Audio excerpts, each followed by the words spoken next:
Hello and welcome back to The Cabin. I'm Andrea Belke. And I'm Megan Christian. This is our third episode and we have a really great guest today. Yes, we are having a Super Bowl champion on today from the Packers, Gilbert Brown. And this conversation was so amazing, you guys. We got to talking about home life, when he got drafted, his college days, a little mental health. He does his best dance move. Yes. No, don't spoil it. It was a lot of fun. I think it's a really cool conversation that you're going to enjoy because we get serious at times and then we also have just a lot of laughs. I mean, we were cracking up so much, so you are going to love it. And you'll also find out he has some special talents in the kitchen, too. All right, well, when we're back, we have Gilbert Brown. The Cabin is brought to you by the Wisconsin Counties Association, and this week we are featuring Richland County. Richland County is in southwestern Wisconsin. It was named after its high-quality soil. Get it? Rich land. Nice. The county seat is Richland Center. Richland County is in the driftless area, meaning the area was unglaciated during the most recent glacial events. So the topography is a bit more rugged than the rest of the Midwest. There are some very notable people who lived in Richland, including famed architect Frank Lloyd Wright, who was born in Richland Center in 1867. You can take tours of Frank Lloyd Wright's AD German warehouse in Richland Center. The warehouse is part of the Frank Lloyd Wright Trail, which connects 9 Wright-designed sites in southern Wisconsin. Richland County has a lot of local experiences you have to check out. You have to check out the Driftless Music Gardens, a natural amphitheater located in the northwest corner of Richland County. It's a way to connect nature, art, and music. Wild Hills Winery is also a staple out there. It's a premier winery, cidery, farm, and orchard nestled among the rugged beauty of the Driftless region. For more, visit wicounties.org. The Cabin is also brought to you by the WCA Group Health Trust. Serving local governments and school districts, the WCA Group Health Trust partners closely with the members to fulfill their employee health benefit obligations in a fiscally responsible manner. Learn more at wcaght.org.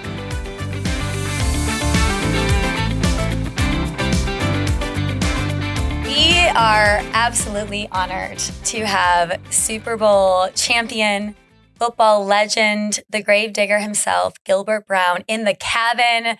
So nice to meet you, Gilbert. Thanks for coming on. I've been waiting to be a part of Discovery Media Work somewhere, so I guess this is a start. This is the start for you. So, Gilbert, I actually have to tell you something. We've met before. You definitely don't remember me. Sure don't. But we've met before at one of Mark Rose's events, Angel on My Shoulder. And we're going to have to redo our picture because you were looking away in the picture. I'm sorry.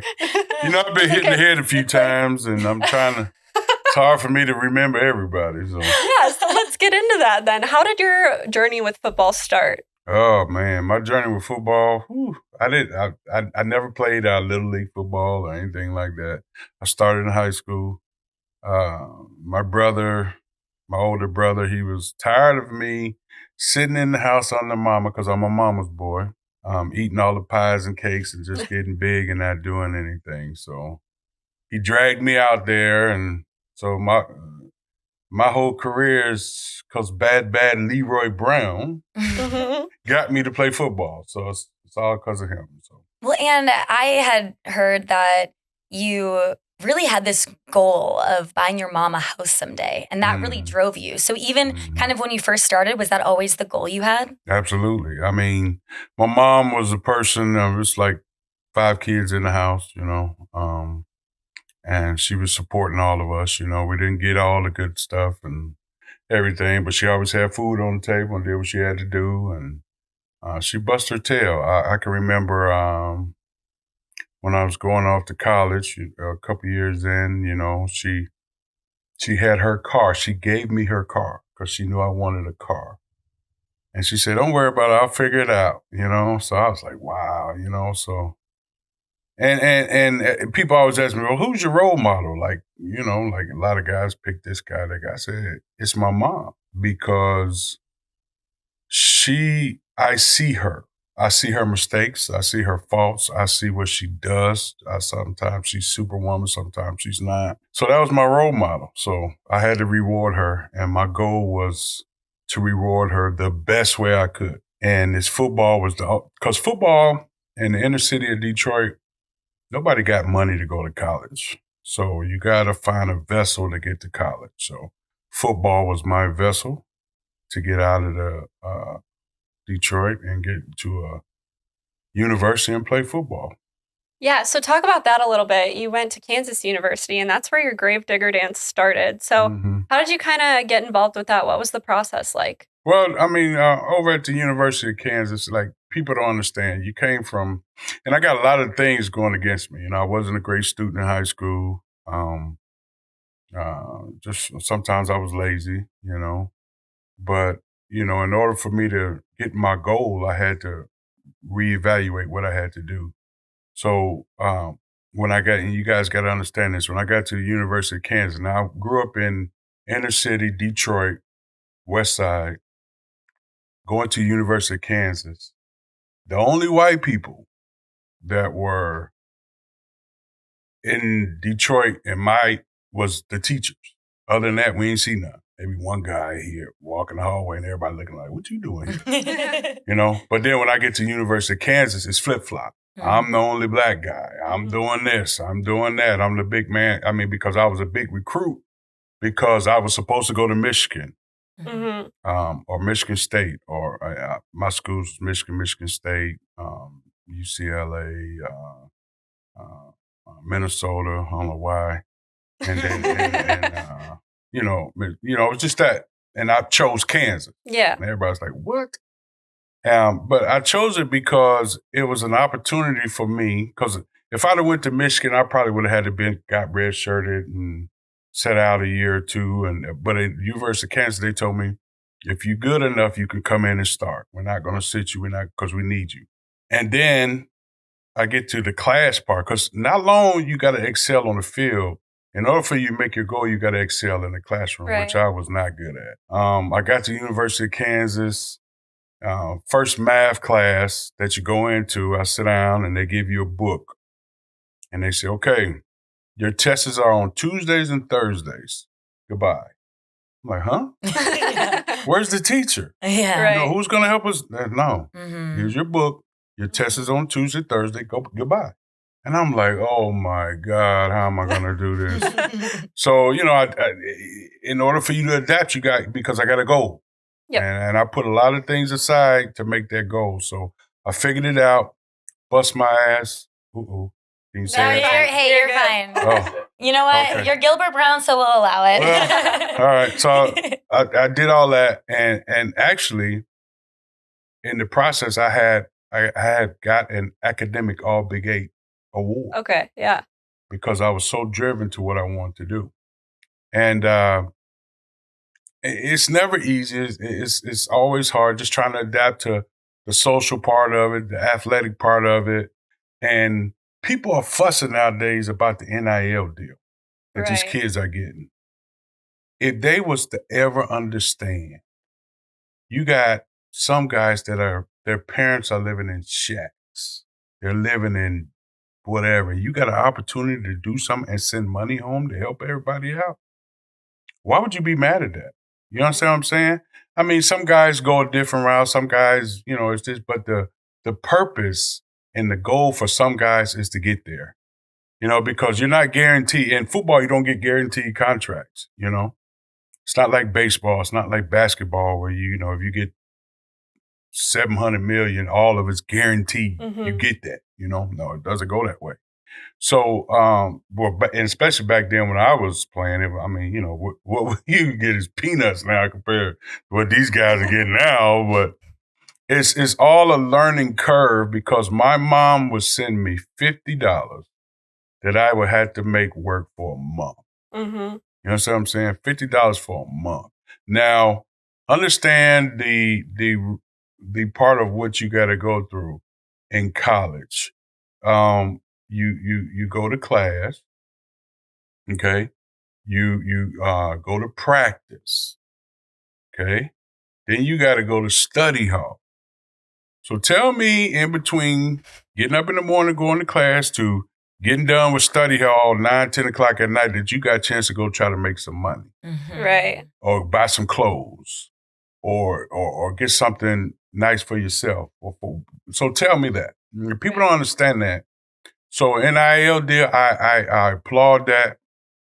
I mean, it's, they got, because them guys, they can get hurt in their career and they're done, but they got $10 million in their bank. Yeah. You see what I'm saying? So that's why I like No, it. I mean, when you say the schedule, where is the time? There really isn't the time. There is no time. You had said that you are a mama's boy. Yeah. Were you able to call your mom, when you were in college? She told me stop calling her.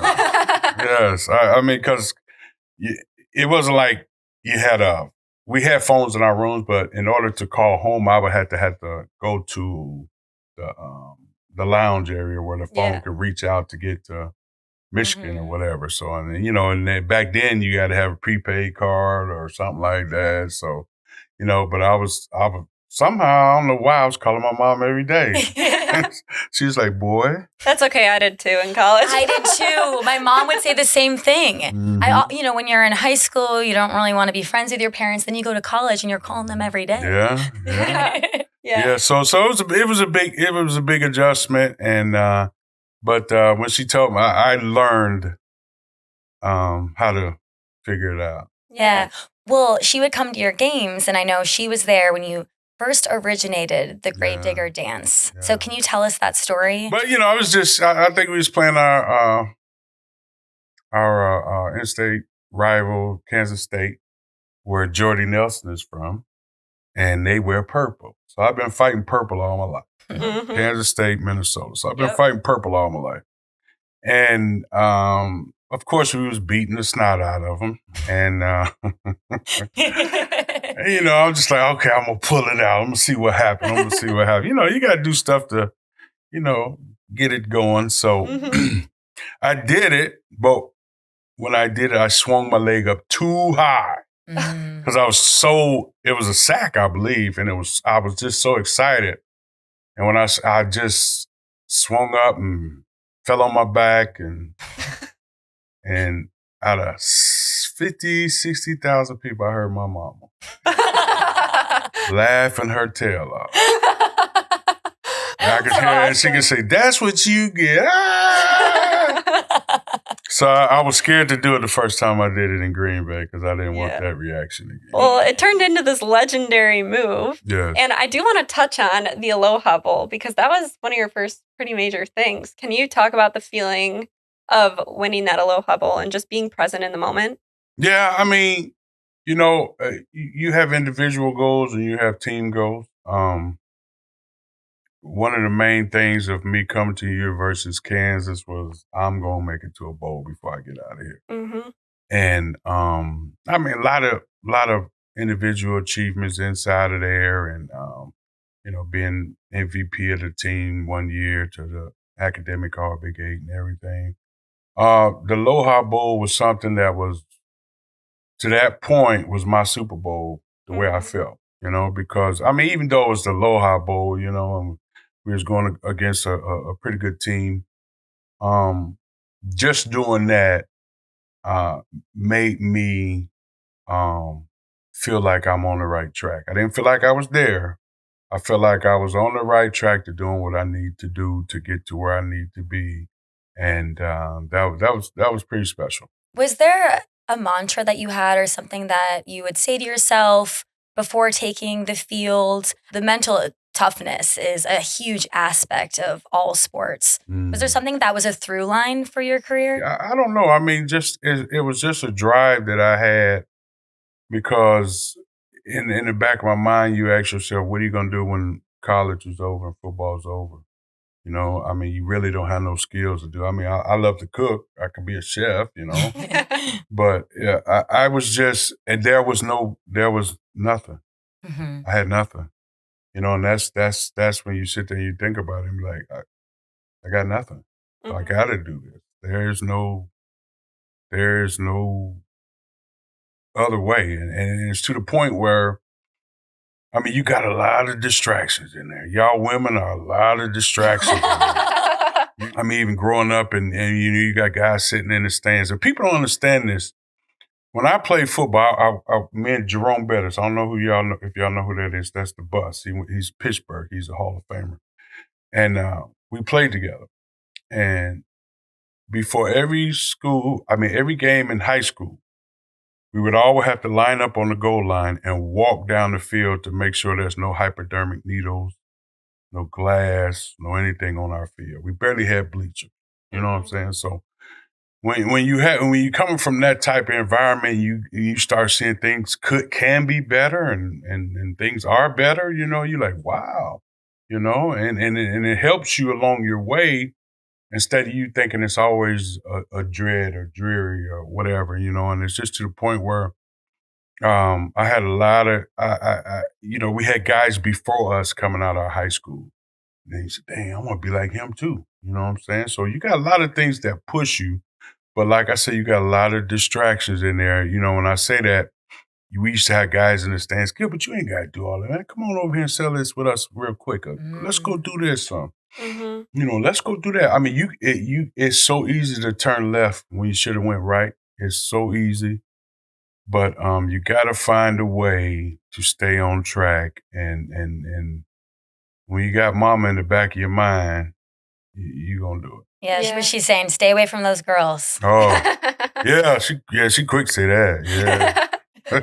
Well, I know your mom was like a huge role model for you, but were there any people in football that you really looked up to when you were going on this journey of eventually going pro? I put my high school coach, he was like my second dad, and he coached a lot of guys to the NFL, but he was a big influence on me because some of his quotes and things I can hear in my head if I'm doing something.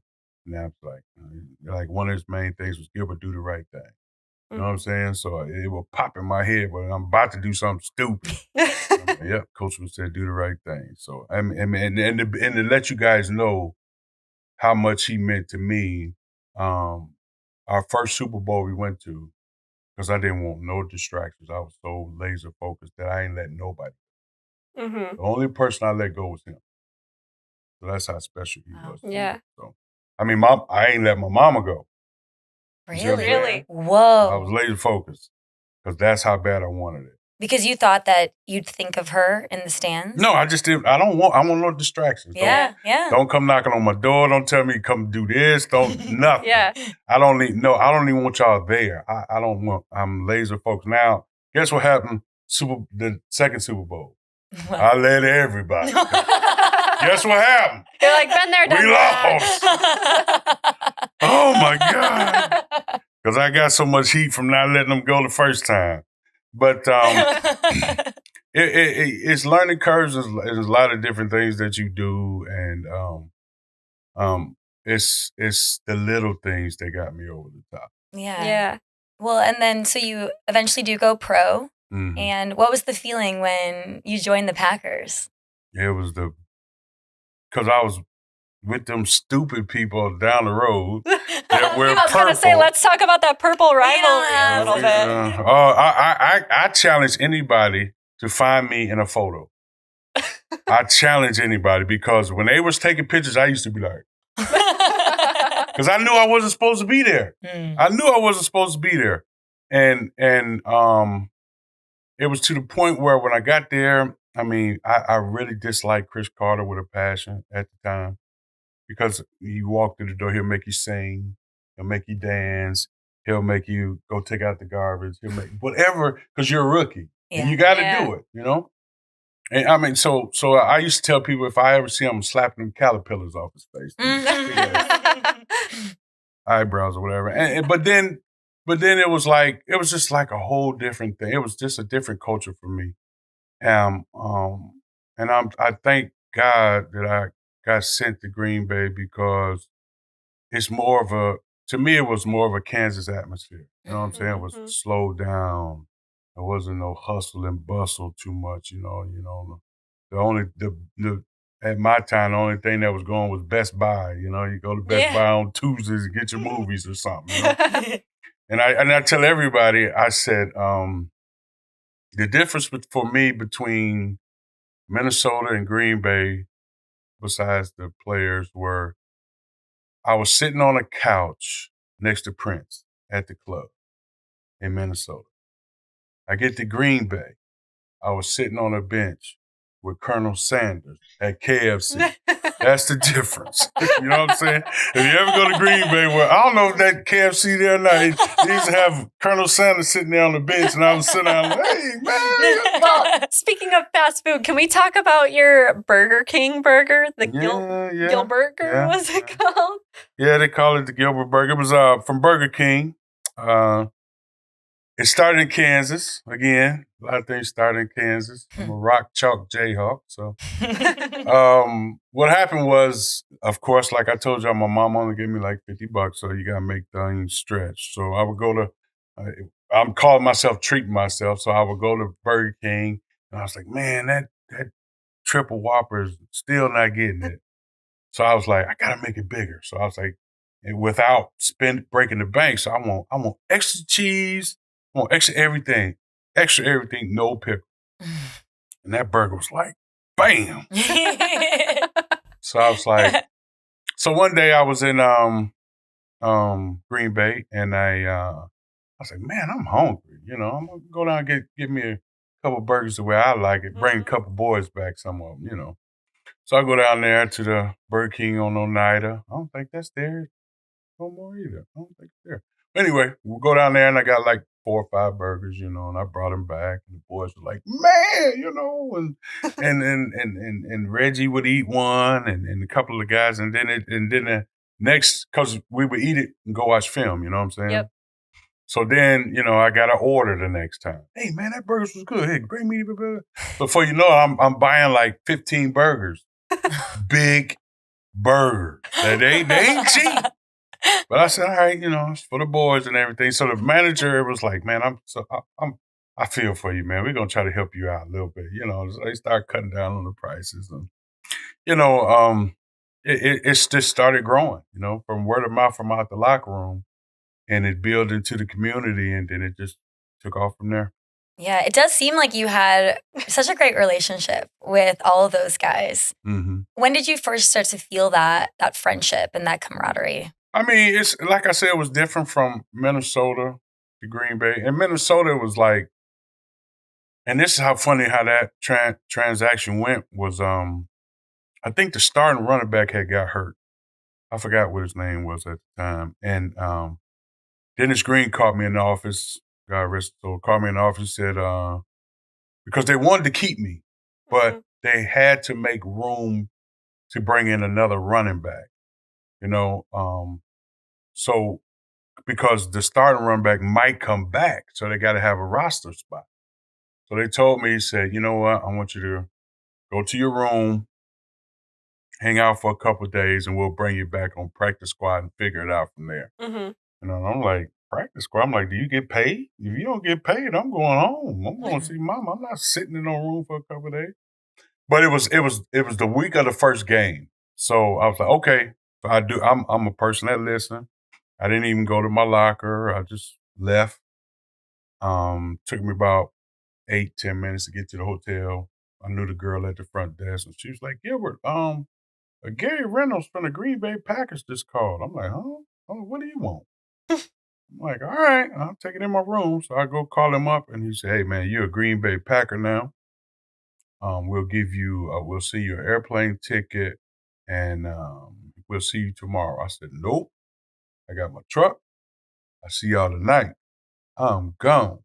So whatever was in my locker in Minnesota, it's probably still there. I wouldn't give. I'm gone. You drove? I drove. Yes, I was out of there. As soon as I got that car, I was gone. You were so happy to leave. Oh, I sure was. I was fingering it all the way down the way. Yeah, I think to give context, I think most people know that, but you were drafted by the Vikings. I was drafted 3rd round from the Vikings. Yeah, and that didn't sean like a good situation for you. Not and at then all. Thankfully the Packers come along. They came and it was like, it was something crazy because, you know, I got there late at night, and so I don't know who my roommate was they had me with, and some stupid dude, he ain't there no more.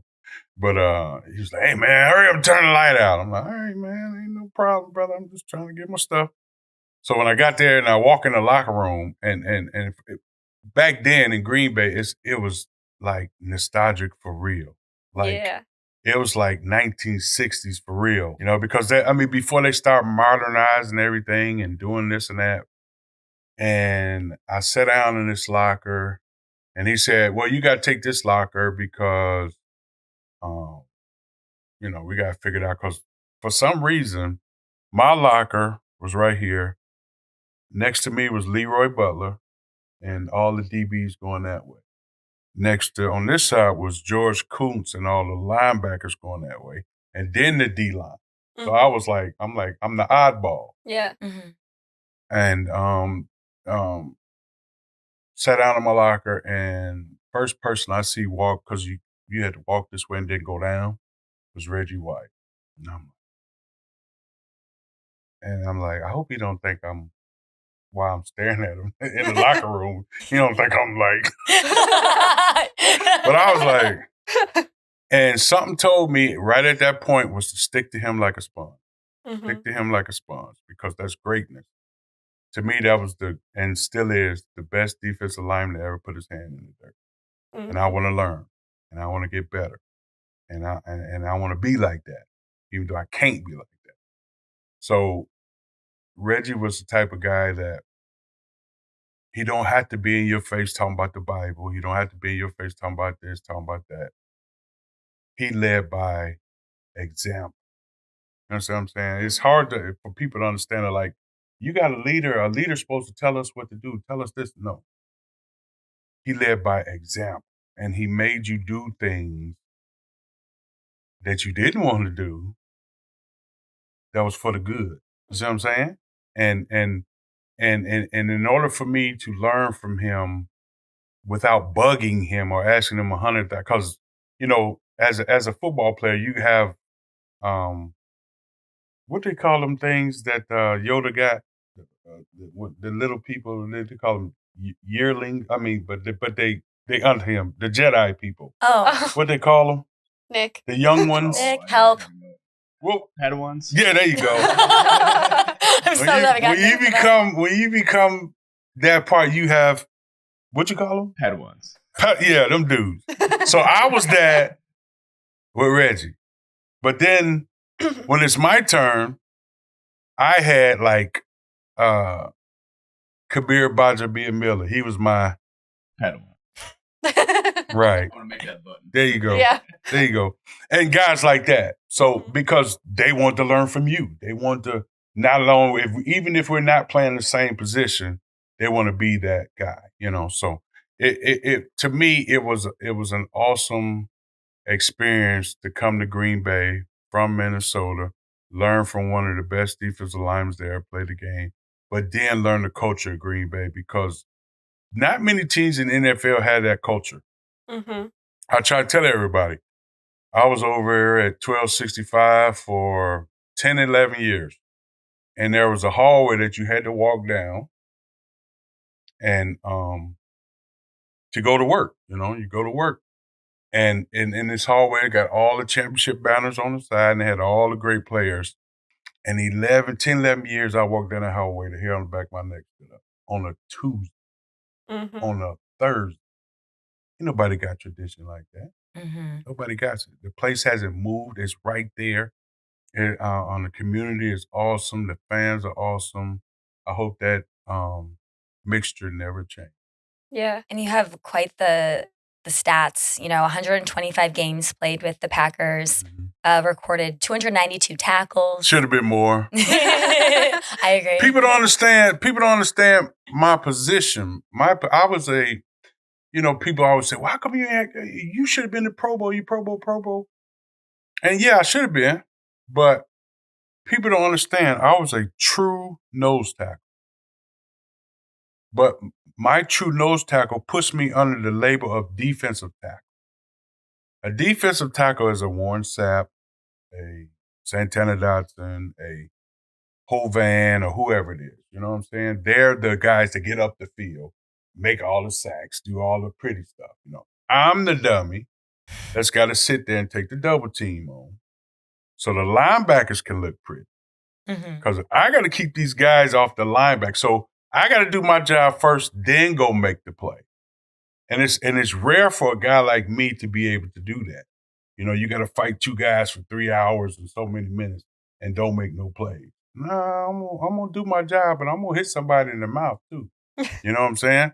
And it was hard. So when you at that position, but you're labeled as a defensive tackle, but you got a Warren Sapp in there, and you got a such and such in there, and it's only 2 slots or how many slots there is to get Pro Bowl. You know, you get kind of mad about it, but it drives you to not be selfish and keep playing. Yeah. I was always a team player. And it drove you to win a Super Bowl. Yeah. So, Yeah. I mean. Yeah. Of course, offense get all the glory. Yeah. We do all the mopping up, you know. People, I love Brett Favre, but all the interceptions he threw, and we had to go back out there and get them back. You know, people don't give us no credit for that. See, people don't understand that offense, they do their thing, but defense has to win the game. Right. It has to win the game. And for us to have, like, if a guy, we could be coming off the field and I just grabbed me a cup of Gatorade and I sat down. Defense! I'm like, God, dog! But we were so good that we go out there and we get the ball back. That was our job. You know what I'm saying? And people don't understand that. I always tell people about them Thursdays. Thursdays was a heavy day where we throw in goal lines, short yardage, red zone, all these different things. And then after all that, we got something called situation. 1-on-1. Don't touch Brett Favre. You touch Brett Favre, you're out of here. We don't care who you are. Do not touch him. But everybody else is live. So we get to hit the pretty boys today. We get to hit the Dorsey Leathers. We get to hit the Edgar Bennett's. We get and I get to hit Frankie Winters in the mouth for real. How good did that feel? Oh, it felt awesome. But at the process, we making each other better, you know? Yeah. And we ain't going to take it easy, you know, because at the time, we had the number 1 defense. At the time, we had the number 1 offense. At the time, we had the number 1 special teams in the league, one across the board. So in order for us to be the best, we had to go against the best. So if we're going against the number 1 offense, how is Chicago going to have a chance on Sunday? No. And we enjoy beating Chicago's ass. I'm going to say that. Yeah, as you should. It's Chicago.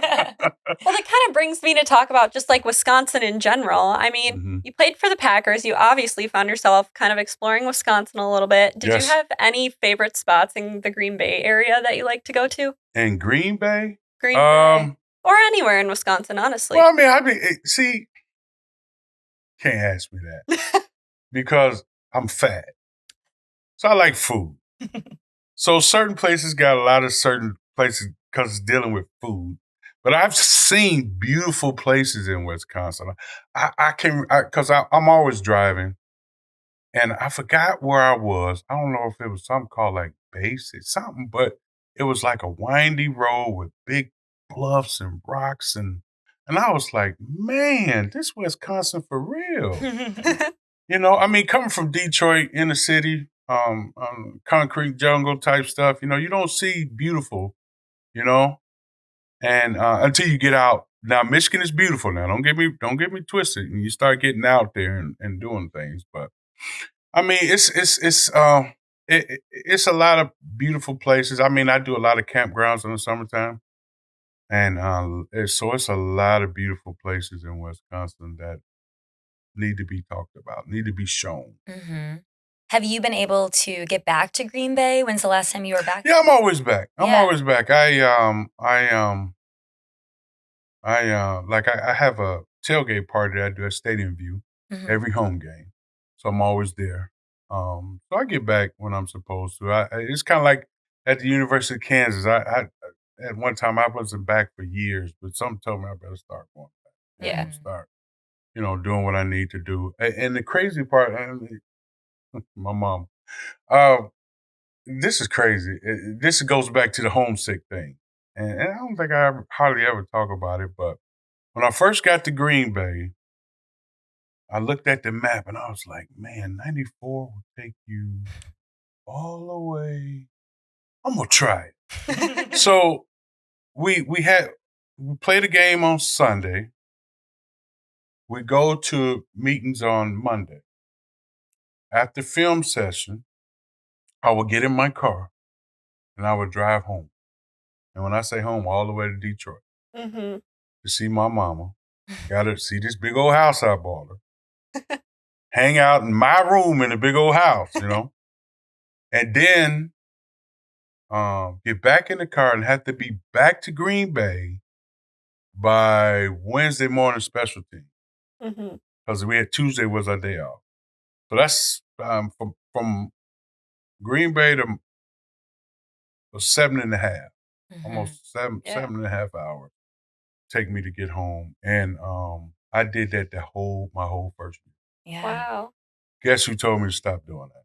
Your mom? Mama. Yeah. If you come through my door next season, during the season, when you ain't supposed to, I'm going to kill you. Yeah. She says, let me enjoy this big house you just got me. Yeah. What? I mean, that's such a great full circle moment when you were Yeah. able to buy her that house. Yeah. What was that like? It was awesome because for her to be able to walk into a place that she dreamt about, I mean, my mom's from Beckley, West Virginia. She came to Detroit with my dad. My dad was an auto worker, and to be able to see something like to see her face and to be able to stretch out, and don't worry about animals being inside your house that ain't supposed to be in your house. I got some stories on that stuff. We don't talk about that. But anyway, just be able to, the joy that I saw on her face, that finally let me know I made it. Mm-hmm. Not to take off, not to slack off, but to let her know I made it. Yeah. And I did because I told her when I started playing at age 14, I was sitting on the front porch and we were sitting there, I'm a mama's boy. And I was mad because we probably had practice and I didn't get to come home. And so I'm sitting on the porch with her and we watching, I had another thing about cars. So I'm like, that's my car. That's my car. That's a sweet car. And she's doing something else. And I say, you know what, Mom? I'm going to be a professional football player one day and I'm going to buy you the biggest house so you ain't got to work no more. She looked at me, okay, baby. Yeah, okay. I was serious. Mm-hmm. And I had to throw those blinders on to get it done, and I did it. Yeah. And you really like to give back, too. So I want to ask you a little bit about your foundation. Mm-hmm. For people who don't know what the Gilbert Brown Foundation is, can you just kind of let us in on what you do with the inner city work? Well, my foundation right now, my goodness, has 159 different charities, all kid-oriented. I tell everybody I started with 1, and then it went to 2, and then it went to 3, and then I got to like 20 and people, because my whole foundation, they are all volunteers. Nobody's get paid. And I don't think anybody can say that in their thing. No one gets paid. We do what we have to do. And so they come to me and they say, hey, man, we at 20. Don't do no more. And I'm like, okay, well, you tell this little kid that's coming up here that you're not going to do it. You go ahead. I'll wait. Mm-hmm. They're like, man, go ahead. So we're up to 159. And my foundation is a thing where, we give back to Make-A-Wish and St. Jude and all these other well-established places, but we also do things for disabled children, like getting them bikes that they never thought they could ride. Mm-hmm. You know what I'm saying? I do stuff in the inner city that, I don't like to talk about because, it embarrasses people, but I do things for them. Free football camps, nobody does that, where I'm there all 3 days or 4 days, or however long it is, you might get a guy to come in and show his face for 2 hours, but he's getting paid X amount of dollars. I mean, I enjoy being able to help kids and they say, well, why? And I'm like, you know what? If the repayment I get is when you smile. That's my repayment because let's say in the inner city of Milwaukee in the summertime, 3 meals a day might be their only meal. You know what I'm saying? Trying to find them cleats because you got guys that's using other guys' cleats to play. It's you got all these people that make all these, and they want the kids to buy all these, but you have to give back sometimes, and they say they do, but they don't really do what they supposed to do. Because if you was doing what you supposed to do, you would back a truck up to these inner cities and you just give it to them. Don't make a big deal out of it. Don't, because there's some kids that really need that stuff, One of the great things about my foundation is I get to call the guy, my teammate. Yep. And I tell him, hey, man, come help me out do this. And we always had this thing in the locker room. When it's right, never tell a teammate no. So I abused that. But in the process of that, it's like being back in the locker room again. Because we're in the car on the road, we got 4 hours, and we just yapping and talking about stupid stuff. If y'all, you don't want to hear about half. What about one story? Tell us. No, there's no good stories. No, there's no good stories. No. But you know what? It's to the point where people don't understand that, when we were playing, it's a job. It's a real job. Yeah. Like people like, yeah, all y'all do is play on Sundays. But no. We used to have to come in the facility at, like, if you was on special teams, 6:30, 7 o'clock, and you didn't leave till 5 or 6 o'clock that night, So, and that's every day. You play on Sunday. The only day you got off is Tuesday. But guess what's happening on Tuesday? This is the day where you can go, like, play a couple bills or go do this, that, or the other, catch up on some stuff. When you're doing that, the Green Bay Packers are bringing in guys at your position that's cheaper. Might be a little bit better, may not, but they will fit. So while you're out messing around doing that, they got another guy in that's coming to take your job. That's pressure. That's making you stay on your toes, making you be accountable. So even though I had to do some stuff on Tuesday, I was in there working out on Tuesday. I was in there showing my face on Tuesday. I was in there doing the things. And the things that motivate you and this one I knew that I was going to be a Green Bay Packer for life. Is I was sitting in my locker, and I always call him Mr. Wolf, Mr. Ron Wolf. And I was sitting in my locker, and I had a different number at the time. And that can be a trivia question. I ain't gonna tell y'all what that number was. I had to look it up. But fun little game. I was sitting down in my locker. It was a long day. I don't know why. I was always the last guy to leave the locker room. Always. Just fat, lazy. I don't know. Poking around. So I'm just sitting around. I'm sitting in my locker and I'm just contemplating life and loving life and thank God I'm here and all this other stuff. And Mr. Wolf comes through. He's coming through to go to the training room. And he comes through and he says, Brown. I said, yes, sir. He says, you like that number? Okay.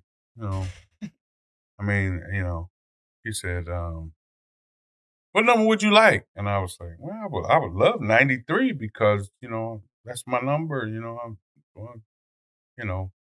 my number, man, So he was like, you know what? I believe you're going to become a pretty good football player one day. I'll see what I can do for you. I was like, oh, thanks, Mr. Wolf. And just hearing that come out of his mouth was confidence enough. But to come back a couple of days and see 93 in my locker. Pretty good feeling. Somebody about to get their ass kicked today. And it's to the point where that it's the little things that fuel you to be better, and that right there, to me, besides a couple other things, told me I would never leave this place. I don't care what it would do. I would never leave. I've heard you talk before and on podcasts about this thing that I am always thinking about. And it's kind of when you do something big, right? I mean, nothing can compare to winning a Super Bowl. But even for me, I was on the show Survivor, right? And it's this crazy highlight. You're on national television. It's this amazing feeling. And then, you go back to just not as much going on. And it's difficult sometimes. And I think a lot of people struggle with that. And you've talked about that, kind of filling the void a little bit. How were you able to kind of transition? Is it a lot of... Are you talking about after football? Yeah, after football. Oh, man. I'm still dealing with it. I mean, like a guy asked me the other day, says, how's retirement treating you? How you living it? How you live? I said, it sucks. Because I ain't choking nobody no more.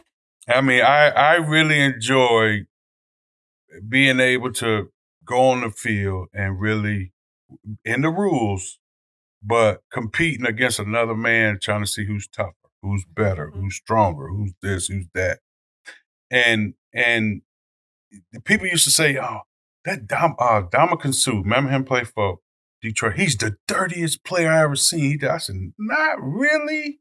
Because we used to do all that too. It's just too many cameras on the field right now. They got a camera up your butt sometimes. You know what I'm saying? So, but we used to do all that. You know what I'm saying? So it's hard for me to transition from that when it's in your DNA like that. You know, I tell everybody, sometimes in the summertime, I'm out cutting grass and I smell that and it's the heat and my body's twitching because I'm supposed to be in training camp, you know? Or being able to just do certain things that you can't do anymore on the field. And it's still extra hard for me. I mean, I got a couple sons and I watch, you know, try to make them better and do certain things. And I would say 60, 70,000 people ain't cheering for you on Wednesday when you're taking out the garbage. You know, it's not. It's not. It's not good for me, but, you know, and people don't realize what that does to your psyche. I mean, being real for a minute, I mean, I hate to say it this way, but that's where some of the suicides in the NFL is because there's a void that's been taken from you that you've been playing since yay big to this point, and you can't do it anymore. What is my purpose on this earth? My purpose on this earth is to play football, is to hear that roar, is to be able to, I can't do that no more. Why am I here? You got to get out of that. You got to get out of that frame of mind. You got to get out of that mold, you know, and people don't understand how hard that is. I try to tell everybody, when we was playing, a concussion for us was, oh, I got a stinger or you got your bell rung, take 2 plays off, get back in. Now that's a weak protocol. You understand what I'm saying? There's a difference there. You got a concussion, no, you out for a whole week. You know, so being and going through all that and trying to let all this stuff go and the stupid things that we done, I'll do it all over again. Yeah. In a heartbeat. I love the game. Yeah, I just love hearing you talk about that because I think about that a lot. I think about going from that huge highlight in life and then having to transition. And I think that it probably does feel nice to have your foundation and be able to like put a lot of focus into that. Absolutely. Just being able to help certain people. Sometimes, like I said, my foundation is kid oriented, but it spills into other things. You know, like the military. I love doing stuff for the military. I did an honor flight one time. There was a couple World War II guys on there, and that was the greatest experience for me. I mean, football has given me a lot, and I try to you know, give back as much as I can, and being on that. And I told a guy, we were sitting there, and he was like, you know, because he was a big pack. He said, "Oh my God, you guys are awesome. You guys are my hero." I said, "Sir, we are comic book characters compared to you guys." And I'm being dead serious. We don't compare at all. You know, you've done things that we wish we could do for your country. You know, and I'm glad that we can bring them some type of joy, but we don't compare to them. No one does. Yeah. 100%. I could listen to you talk I know. forever. We are kind of running out of time. We want to play a quick game. Uh-oh. I was going to have you pull these out. These are easy. I was going to have you pull these out, but would you rather have Megan read them? Yeah, let's All right. let Megan do something. This is kind of a rapid fire. So whatever All right. comes to mind. Oh, this is a good one. Okay, so if you didn't play football, which career would you have chosen? Chef. I Nice. love to cook. What's your favorite thing to cook? Thanksgiving. Some turkey. I challenge anybody. I always talk about, I can cook. I say, okay, let's see. You're like better Dressing from scratch. Now, none of that stovetop stuff. None of that stuff, you know. I'm talking about from scratch. I'll boot your hand down. All right, we're spending Thanksgiving with Gilbert. Yeah. There you go. All right, you're stranded in the Northwoods in the middle of winter. What are 3 things that you're bringing? Well, matches, first of all. Smart. Probably going to need a knife. And I'm going to need something because it's probably a radio. Yeah. Yeah, that's Okay. smart. Yeah. Something to do. Very, very logical. All right, what's your go-to dance move? The sit. What? That's it. The sit. Sit my butt on this chair. That's my go-to. You don't. The sit. You don't Dancing tear it your up way on down the dance chair. floor. I'll be here on the sit. There we go, baby. On the sit. Whoa. Okay. Okay, this is a good one. What former teammate do you keep in touch with the most? Santana Dotson. Awesome. He's part of your foundation too? Yeah. Works with you? Yeah. I mean, between him and Leroy, Mhm. it's Leroy. We know, yeah. I say I asked him. I said, "When did you become French, Leroy?" Because my brother named Leroy too. Who was up first you lined up? Ooh. Haven't met him yet, and I'm still looking for him. Yeah. Oh, yeah. All right. What's your favorite hobby? I got a lot. I mean, I love to collect things. I'm about to show I'm a geek now. I'm on this Batman '66 kick. Okay. Like, Okay. You know, like to me, Adam West was the man. So anything Batman '66, I'm collecting right now. So it's so my kids even like, Dad, come on, man. They had this like it's a statue, but it's the statue of the 1966 Batcave. It's not cheap, but it's beautiful, and I had to have it. And I was 2 years late on hunting it down, but I finally got me one. So I'm a nerd. Yeah. I love it. All right. This one might be a little controversial. You can always pass. But you can always pass. Brett Favre, Aaron Rodgers, or Jordan Love. I don't like quarterbacks. You know, people always, to be honest, people always ask us that all the time, but it's not for us to decide. Mhm. Mm-hmm. It's for the fans to decide. You know, it's. I mean, because you putting us in a bad situation. You're like, Answer I that don't know. question. So the quick for me is like, I don't like quarterbacks. Smart man. You know. You're like, I got to do all the work anyway. Yeah. Yeah. For real, save y'all ass. You know. Yeah. But I'm gonna say this about a Green Bay Packer. If you ever wanted a definition of what a Green Bay Packer is, talk to Jerry Kramer. That's the definition. And wherever he goes, if I got I can be just getting into Milwaukee somewhere and they'll be like, oh, Jerry Kramer's at such and such. I'm going because I love to hear this man talk. I love to feel his energy. And he is, to me, the living most Green Bay Packer, besides Bart Starr, Mhm. that really shows the tradition of Green Bay. And I always say he's a national treasure. Wisconsin. Yeah. Well, I loved being able to hear about your passion for just growing up between Mm. you being a mama's boy and you and your journey with Kansas and Green Bay. But we're so happy to be able to have had you on. Yeah. Well, thank you. You guys are awesome too. You know, it's just if you come to Thanksgiving dinner, it's gonna put some meat on you. I'm ready. Y'all might not want to come. You know? I'm expecting the invite, Gilbert. Yeah. Y'all might not want to come. Y'all won't see them like this anymore. Too skinny. Where can people find your work? Is they go to the website?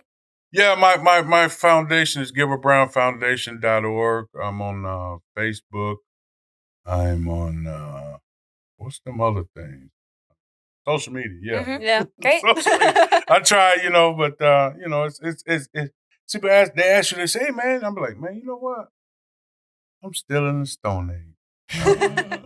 I need clarification. Well, we had a great time with you. Thank you. I don't know. We might never top this I interview. know. No, it's hard to top the guys that really enjoy what they do. Yeah. Instead of posing, trying to be cute. I love talking about my mama. Period. Yeah. You just light up when you talk about your mom. I love yeah? it. Yeah. Well. She still gives spankings, too. Oh! I dodged the switch the other day, but it still caught me around the corner. All right, You're Kevin amazing. listeners. Well, thank you so much for listening to this episode. Gilbert, thanks for coming on. My pleasure. And we will see you guys next time. Bye. Maybe end with a little of the sit dance. Yeah. Now you only get one. Can you do the Gravedigger? Oh, we only for get us? one. No, I don't do that. The Cabin is brought to you by Washington County. Just 30 miles northwest of Milwaukee is home to some of the most beautiful and well-maintained county parks across the state. Whether you're looking for a quiet spot to relax and enjoy nature or a place to get active with your family or pets, Washington County has you covered. Here are some quick facts about the 7 parks in our area. Glacier Hills County Park offers hiking trails, a natural play area, cabin rentals, and stunning views of the Kettle Moraine. Homestead Hollow County Park boasts a fishing pond, a dog park, rentable barn hall, and a tranquil atmosphere perfect for nature walks. Sandy Knoll County Park features a scenic disc golf course, an event barn, a beach on a pond, a dog park, picnic areas, and a playground for kids. Ackerman's Grove County Park on Little Cedar Lake has a swimming beach and is a peaceful spot for fishing, kayaking, hiking, and bird watching. Visit the Tap Yard Beer Garden during the summer and enjoy trivia nights, live music, and food trucks. Heritage Trails County Park offers mountain bike trails, hiking trails, disc golf, and a picnic area with views of Holy Hill. Leonard J. Yar County Park is set on a small lake with a sandy beach for swimming. There's a fishing pier, carry-in boat launch, and a picnic and playground area. Learn more about Washington County and all it offers at www.washcowisco.gov.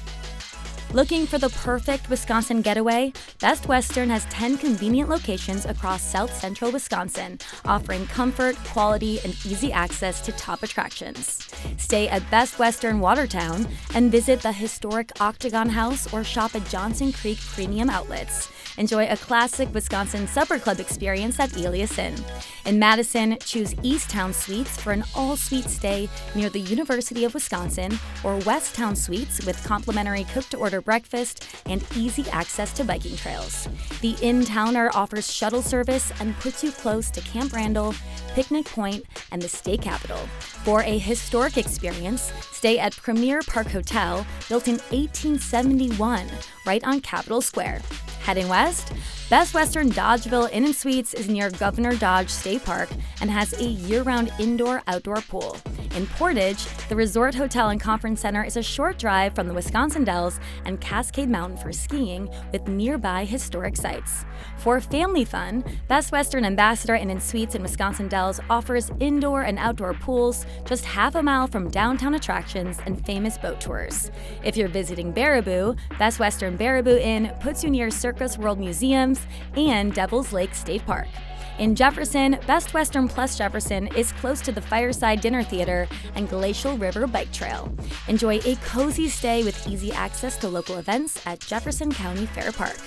Wherever you travel in South Central Wisconsin, Best Western offers the comfort, convenience, and location that you need. Book your stay today at bestwestern.com. Today's episode of The Cabin was hosted by Andrea Belke and Megan Christian and produced by Andrea Belke. Audio engineering by Nick Cardarella and video teasers by Andrea Belke and Megan Christian with social media by Megan Christian. The Cabin is a production brought to you by Discover MediaWorks. To learn more, head to discovermediaworks.com and don't forget to leave a review.